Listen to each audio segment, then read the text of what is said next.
Hey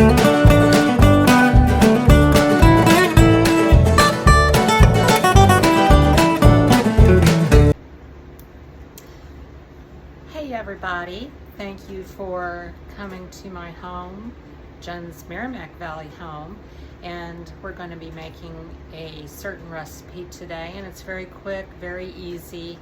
I think that you will like it, and we are here to make this today, and it's only going to be a jar, one jar, a pint mason jar. We have plenty of fresh tomatoes, cherry tomatoes from my garden. And then we have some various dill and a little garlic. We have a half a cup of apple cider vinegar and a half a cup of water. We're going to add some salt. We're going to add some sugar. And we're going to start this this particular recipe.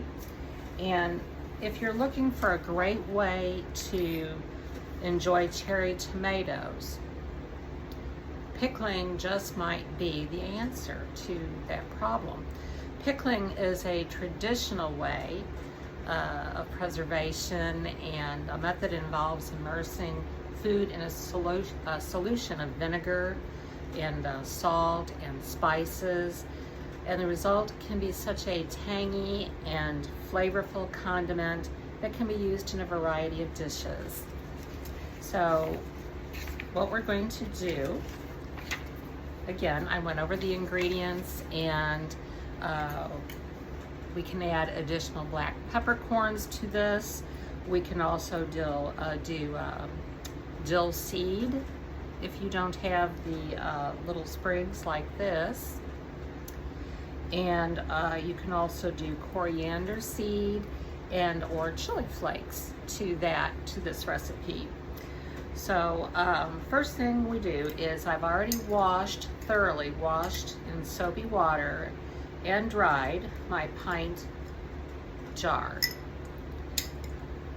So what we're going to do first is we're going to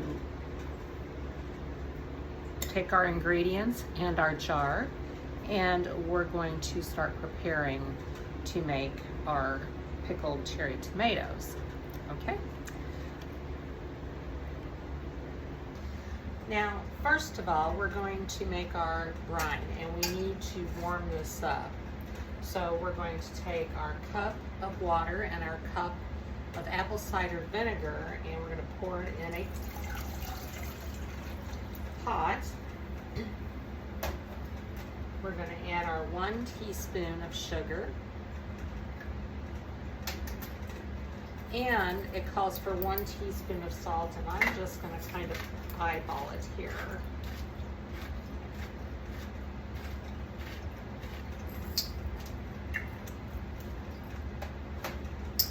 A little bit more now. I think that should be enough. We are going to put this on a medium heat, and we're going to take us a spoon, and we're going to make sure that all of this kind of melts and dissolves into the water. So it's going to take a few minutes for that. And so while we're doing this, I just wanted to talk to you about the jar itself. Now, like I said, I washed it and very thoroughly with soap and water, rinsed it well, air dried it, and then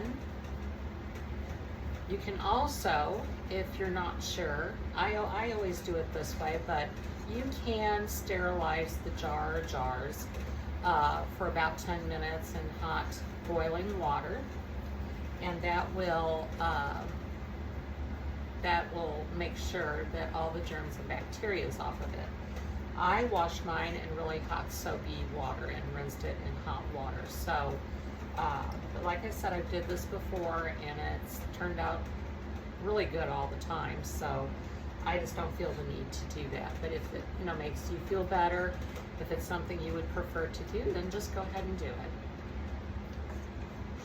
Okay, so it's getting there. It looks like it's melting pretty good.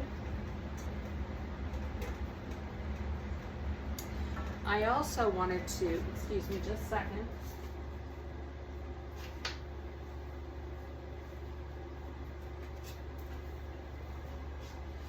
I also wanted to let you know that when you make this particular recipe for the cherry tomatoes, it's going to be not shelf stable. In other words, it's something you have to keep in your refrigerator. You know, you can keep it there for up to 2 months and it'll be good. It's going to be in vinegar, so it's going to last a while. But it is not going to be shelf stable. It's not like actually canning it and then putting it on your shelf for a year. This is something that is just a little something you can put in your refrigerator for a little while and use it in various dishes, or you can just use it for snacking.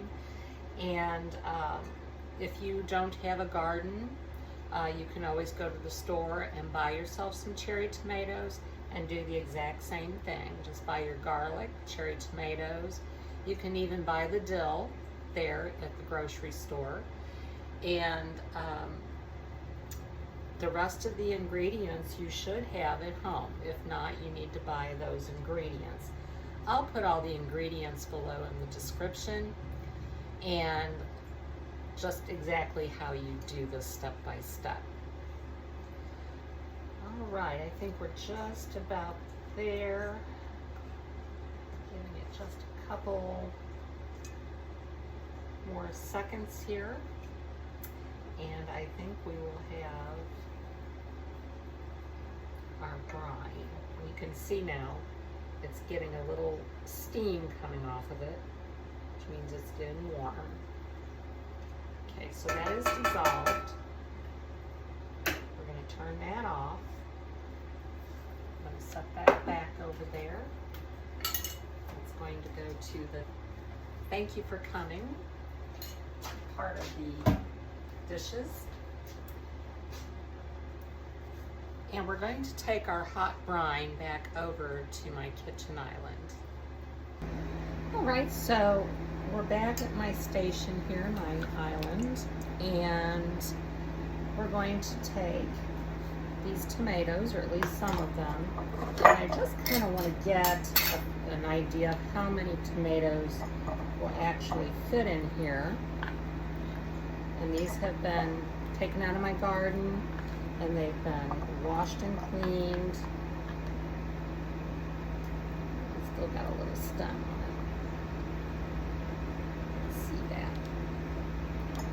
And we're going to fit probably, maybe, I've got a smaller one or two. We'll be able to fit some small ones in there. So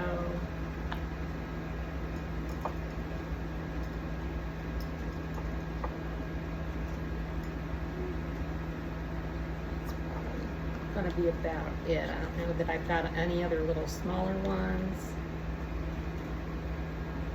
Oh, how big this year. Okay, that will be it right there. That's going to be it right there. So I'm going to get another little bowl.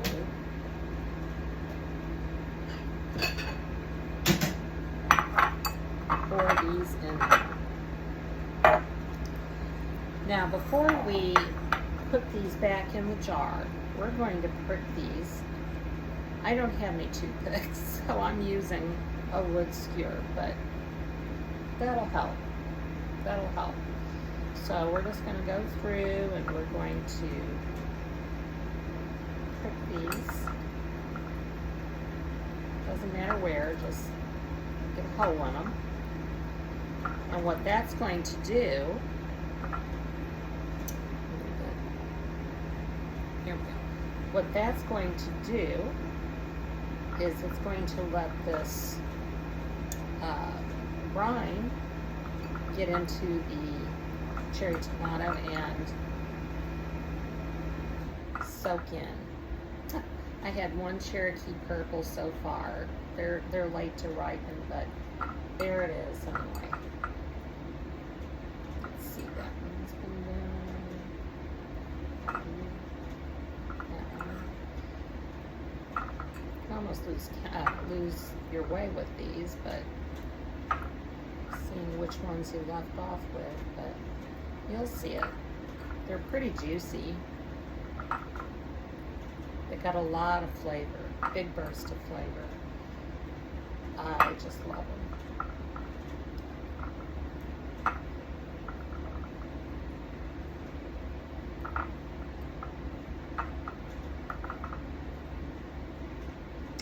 Okay, I do believe we've got them all. All right, so now we're going to move on from there. We have prepared our brine right here, and we're going to start assembling. So we're going to put our cherry tomatoes back in, so let's do that. Let's put this over here so you can see. Don't those look yummy? And they're so fresh too, just straight out of the garden. I love cherry tomatoes, probably more than I like just big tomatoes. Although I do like those, but I usually buy those from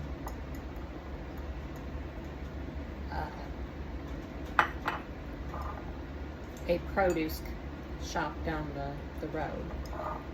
So I've got all my tomatoes in there.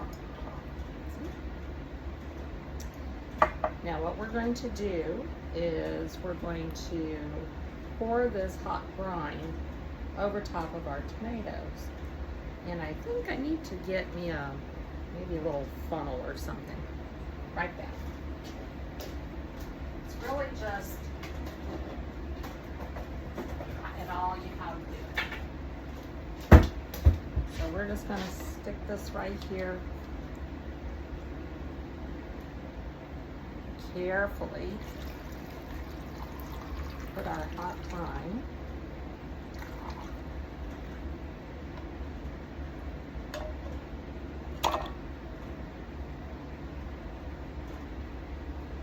Okay, so we got our hot brine in there, and then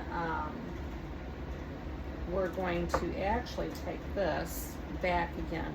And what I'm going to do is I'm going to make sure that there's no bubbles in here. So just kind of a bubble release. Okay. Now we are going to put some dill in here. I'm just going to push it right down in here. Put it on the top. I love dill, and I'm just going to pack it up with dill. And a couple cloves of garlic. I had this garlic here in my freezer. So just push it down in there. You don't need much unless you really like garlic, but otherwise you don't have to use that much. I just use a little bit of it. And I think I've got one here. A little bit of, yeah, I thought so. Okay, there we go. All good. All right, so we got our dill in there. We've got our garlic, and we also probably would like to put in some black peppercorns. Let me get those out.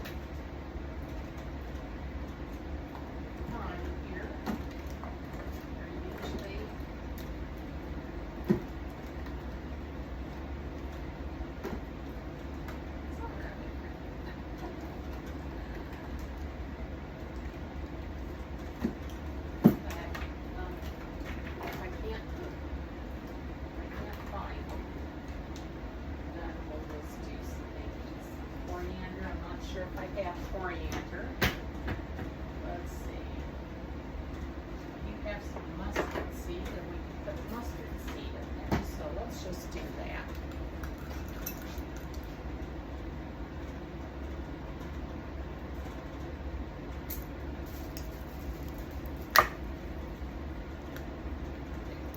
Okay, we're just going to put some in there. I just kind of eyeballed it. It did call for half a teaspoon, and I think that might have been just a smidge too much, but that's okay. All right, now we are going to wipe the rim of this jar off just a little bit, just in case anything got stuck on the rim. Let me push that down a little bit more.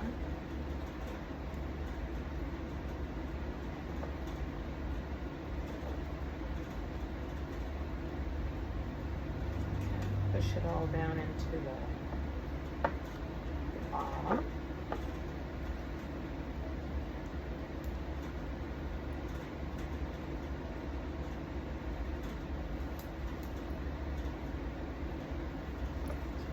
Wipe that back off again. Okay.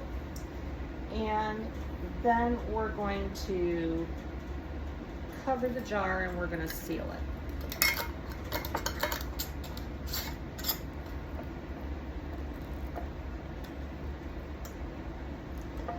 Okay, and there we go. We've got our cherry tomatoes. You can kind of see the garlic in there. And like I said, you can put black peppercorns in there. I just couldn't locate mine, but that's okay. Just seal it, set it at room temperature, and then put it in the refrigerator. It's still warm, so I don't want it to break, but this is the way you make pickled cherry tomatoes. You can also add sliced red onion if you like, but as I said before, this is not a shelf-stable product, so you need to put it in the refrigerator. It'll keep up to, I believe it's 2 months. Mine has never lasted that long, so, but 2 months is the limit. Also, don't leave it out on the counter for more than an hour. Make sure you use it, or if you're having it on your table for a lunch or with your dinner or supper, make sure that you use it, and then as soon as you're done with it, you know, after your meal, just put it right back in the refrigerator. Okay, so really, and as far as nutrition wise, it says there are 16 calories per tablespoon, 3 grams of protein, and 0.1 gram of fat, and it also has some potassium, 126 milligrams, fiber, 0.4 milligrams, grams rather, and vitamin A. It has vitamin C, 11 milligrams, calcium, 10 milligrams, and iron, 0.4 milligrams. So you get a lot of nutrients and things like that. So that is where we are going to end this. Can't wait to make us another jar of this after this one's done. You can even just do this in the winter time. Whatever time of the year you want to do this, you just do it. And especially if you like cherry tomatoes that are pickled, or anything that's pickled, it's kind of a standard recipe. You make your brine, you add some spice, herbs or spices to it, and then there you go. And you just make sure that the brine is, you know, the sugar and the salt is dissolved, and that it's fairly hot, and then you have delicious pickled food in your refrigerator. So until the next time, which will be in a few days, I will be bringing you another either recipe, or it's going to be some other topic, which, you know, I'm going to do many different things, many different topics, whether it be gardening, whether it be anything that has to do with cleaning in your home, anything that you can do as far as your daily chores in your house, ways, you know, different hacks to make that better. So we're going to go over different topics, different things. And I won't always be cooking, but that's going to be a big part of it. So make sure you tune in, like, subscribe, and please share, because that's how it gets out there to everybody and I get more viewers, and you know, that makes the difference for me and my family. So with much ado, we will see you next time here on Jen's Merrimack Valley Home. Bye now.